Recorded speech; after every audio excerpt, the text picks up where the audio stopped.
Hello folks, my name is George Myhall and this is my Office of Image Archaeology, a hobby gone amok. I digitize about everything you can possibly imagine in here. I hold photographs and negatives and a lot of film, and I do it because I love it. It's a passion, and I can scan about everything. I do a lot for other people, photographs and old tapes, VHS and old films and all that kind of stuff. So I'm always busy in here. I also pick up a lot of boxes of stuff, and that's what this stack of stuff here is all from. It's this is a stack of, this is actually a photo album, but a stack of stuff I just recently received. And in that, part of why I'm doing this video today, because it does have a purpose other than just talk about what I do in here.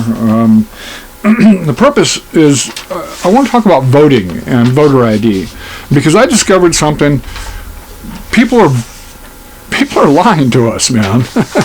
Telling us that you don't need voter ID, and they're trying to act like it's something new, or it's something that it shouldn't be required for some reason or other. Well, I beg to differ with them. This right here is actually from 1937, and this is a voter ballot with that identifies the guy. Well, this is the part of the ballot that identifies the guy, and this is from May of 1937 for just for the officers for the United Spanish American War Veterans Association that they belong to up in Eureka, California. But that, and then yesterday I posted a movie called "What Does Our Flag Mean?" and gotten me to thinking about, it's from a very patriotic point of view that was common in 1967 when this was made. Not so common right now, but it's a great film. If you it's something all young people, and every immigrant should see, and most people that live here, because we don't really know the history of our flag. And this will give you. It's more than Betsy Ross. Come on, it's more than that. So that made me start thinking about things along the voting thing and patriotism and the flag in the United States, but also something that, and it all got clinched together when I recalled a register that I picked up from. It's a great register of the county of Placer, printed for the general election on Tuesday, November 3rd, 1896. So I've got all these things that are reminding me about things that are happening right now, because there's not so much patriotism is on the decline in this country, especially in the colleges and stuff, and that's really sad. Our children are being, you send them off to college, you get back to Manchurian Candidate. I don't know what the hell's going on. Pretty weird. I don't know. Anyway, so I'm going to read you something, and this is something I did some research. I wanted to know what it was like 2,000 years ago, because there were democracies back then, not quite the same, but they were democracies. You had Greece and you had Rome, and so I'm going to read you what I discovered in doing some research using. Actually, I used that AI thing from Grok. I used Grok. So 2000, and I'm going to read this to you. I'm not going to act like I'm not going to go ahead and go, I'm not reading it. I'm reading it. So we got 2,000 years ago, the concept and practice of democracy were very different from what we know today. The identification of voters was handled in different ways that reflect the societies and technologies of the time. They didn't have voter ID back then. They had very small communities back then, so it was done quite a bit differently. But they also had requirements that were much the same as today. There's some differences here, and while I might keep, in ancient Athens, only free male adult citizens of Athens could vote. Now, I know some women. I'm not going to go there. My wife will kick my butt. So, in Athens, it was only the male citizens. You got to remember that word, citizens of Athens could vote. Women, slaves, foreigners, and children were excluded. Women can vote now. Thank God. There are no slaves anymore, and I really thank God for that. America did the right thing there. Foreigners and children were excluded. Now, children, anybody with any common sense whatsoever should get that. Children should not be allowed. As a matter of fact, at 18 years old, I was allowed to vote. That's a crime. You shouldn't be allowed to vote at 18. You're allowed to go get killed at 18 years old. I got that. So you should be allowed to drink, allowed to vote. You're an adult, all this kind of stuff. But you haven't got it up here. You don't know. I didn't.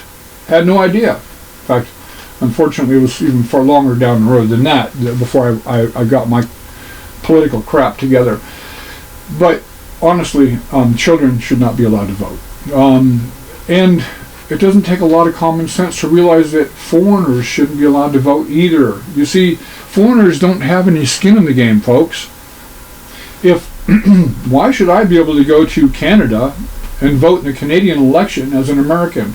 Why should I be able to go to Germany and vote in a German election as an American? Or China? You think they're going to allow that? They don't allow voting over there, really. But you can't. I can't go vote in some other country's election. What the heck? Why are people telling us that it's okay for foreigners to come here and vote? Millions of illegal aliens were allowed across our border by the last administration, and they're telling us, hey, these people have the right to vote. These people have a lot of rights.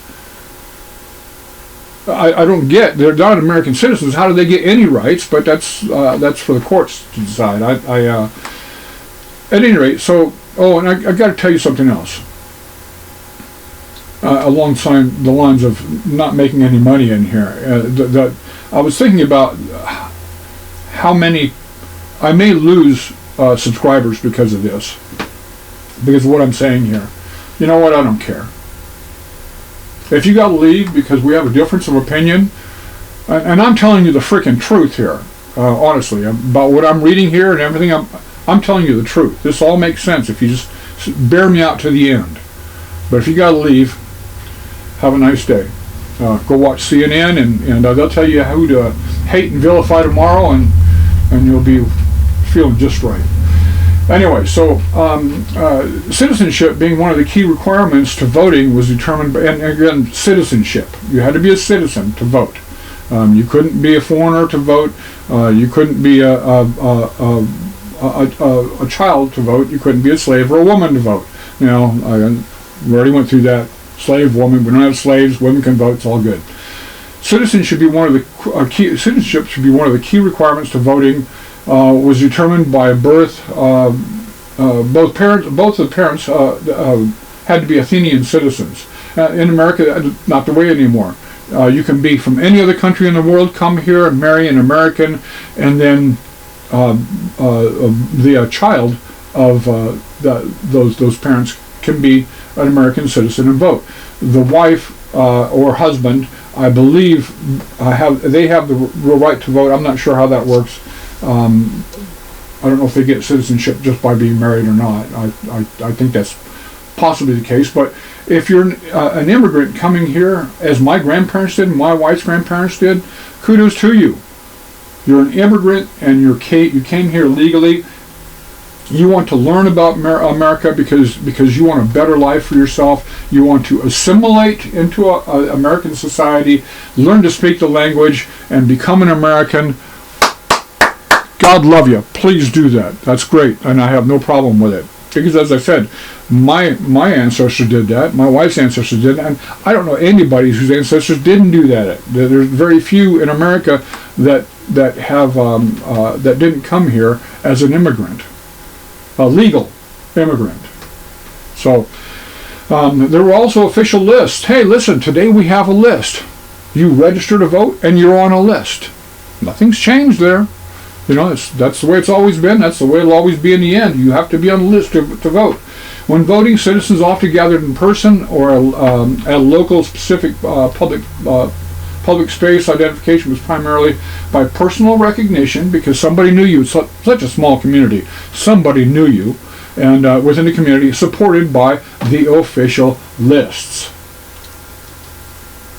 In ancient Rome, in the ancient Roman Republic, only male Roman citizens, again the male thing, could vote. And again, citizenship being secondary to being male. that gave one the legal status to vote, and again, there was the official list. So you had to be a male, and you had to be a citizen, and you had to be on an official list. So again, you could not be a foreigner.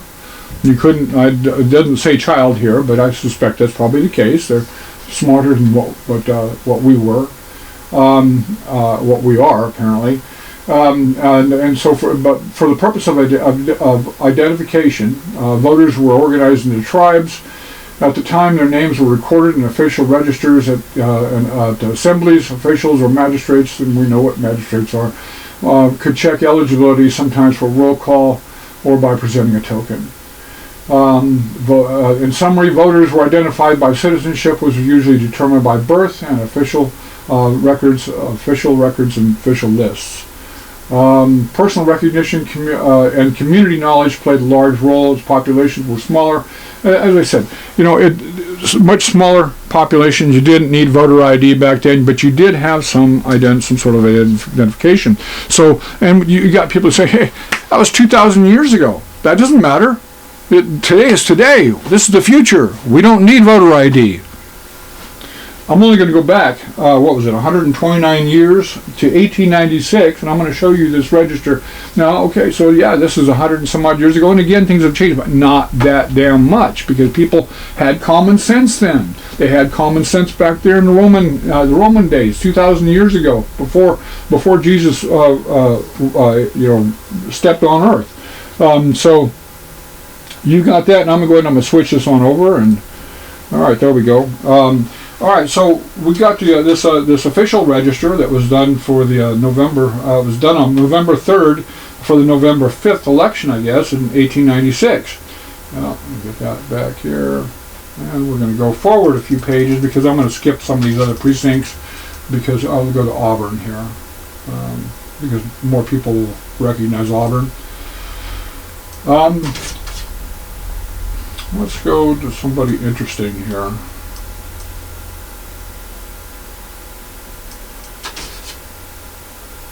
Now, this guy had two middle fingers in the left hand. He'd be easy to identify. I don't know. Let me go back here. Okay, so Ernest Clark Louis Jordan. That's a lot of names. Anyway, he was a hardware. And my dog wants in. This is Daisy.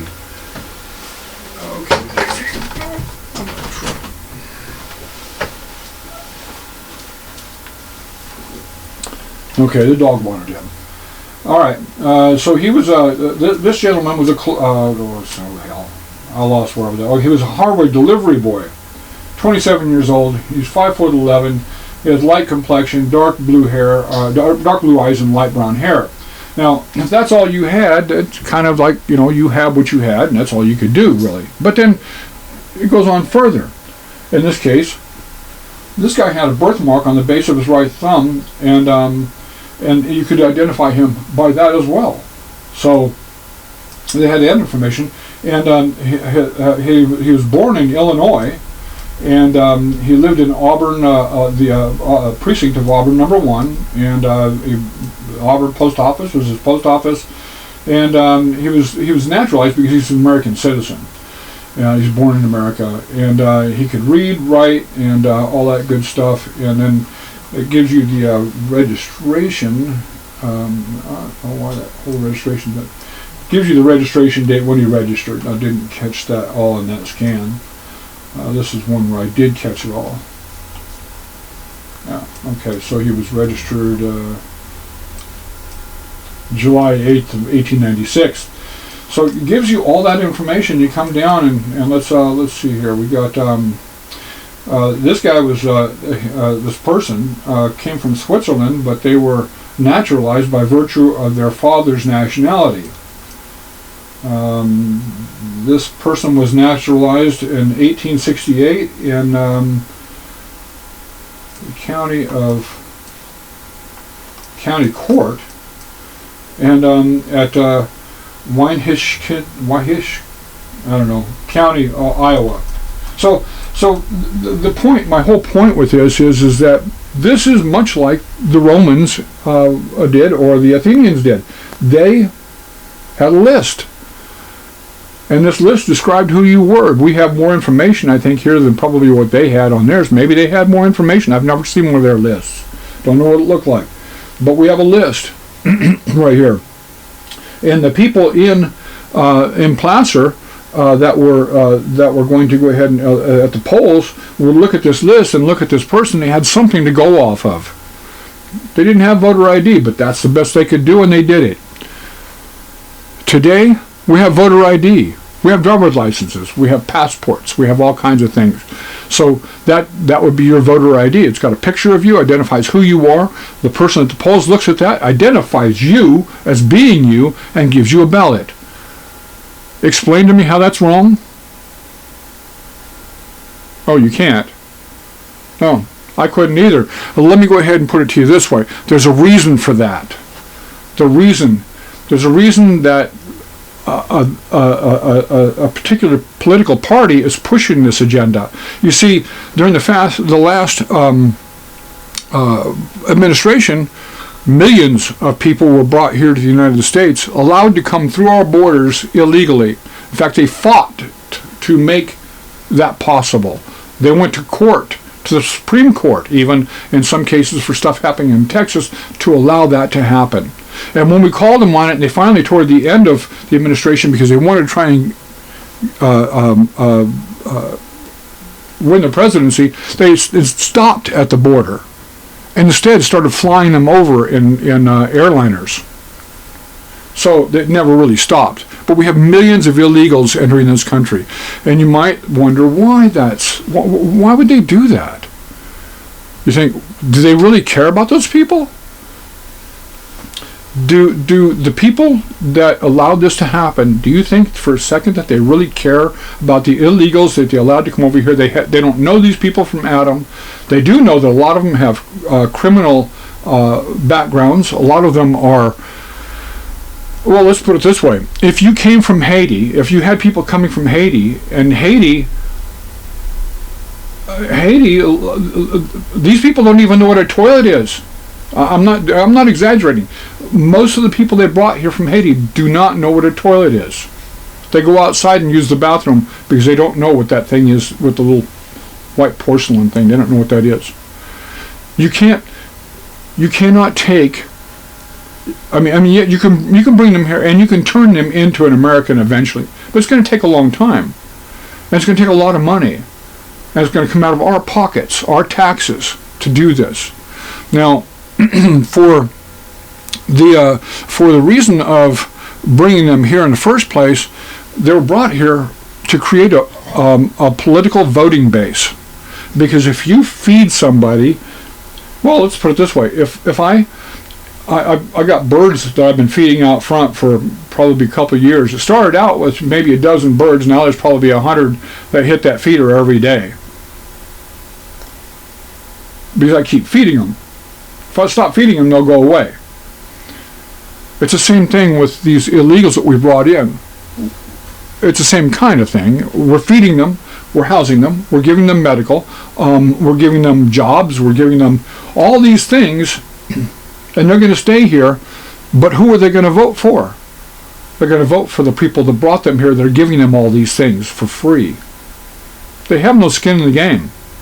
They don't know what's right, what's wrong. They don't know the politics of why people are should not be voted in, or why somebody should be president, why they shouldn't be president, why they should be a senator or not a senator. Look at some of the people that are in the Senate from Texas. Oh my good Lord! And Wisconsin, or I think it's Wisconsin. Again, I don't want to get into the personality of the thing. All I'm saying is that there's a reason for this, the reason why this is happening. Don't let them BS you. It's not because they're such good people, they just want to help all these people out. It's because they want to stay in power. You've got two political parties in this country. Probably should have more, but we've only got two. We got the left and we got the right. You need both. If I only have one leg, I'll walk in circles all day long. I got to have both to go ahead and make sure I walk straight and narrow. If you have a left party or a right party, you're going to go that direction. And if you go too far left, or if you go too far right, I can guarantee you this, you will not like this country. Imagine this country the way the last administration had it going. And had this administration not won, they would have doubled down. Imagine what it would be like for your children and your grandchildren. It wouldn't be a pretty place. Just as it wouldn't be a pretty place if you allowed the right to continue on too far right. I don't want it to happen either way. I mean, I vote for the right. I do that. But I do it because I believe right now they have America's best interests in mind. There was a time when I really questioned it. I was really sorry for at least two presidents that I voted for. And then came along and at any rate, you need both. Got to have both. Don't let one go too far left or right. And right now, with these illegal aliens, that's what the whole scheme is. That's what the whole scam is. If you stuck with me, God bless you. If you've decided that I have gone too far and gone off the edge, I'm sorry, but that is my opinion, and I think that what I've just shown you here supports my opinion. If you've got to leave, if you got to leave the channel, have a great day, and go watch CNN, because they will tell you who to hate and vilify tomorrow, and you'll feel so much better for it. So, meanwhile, God love you, God bless you, and thank you for stopping by, and we'll see you on the next one. Take care.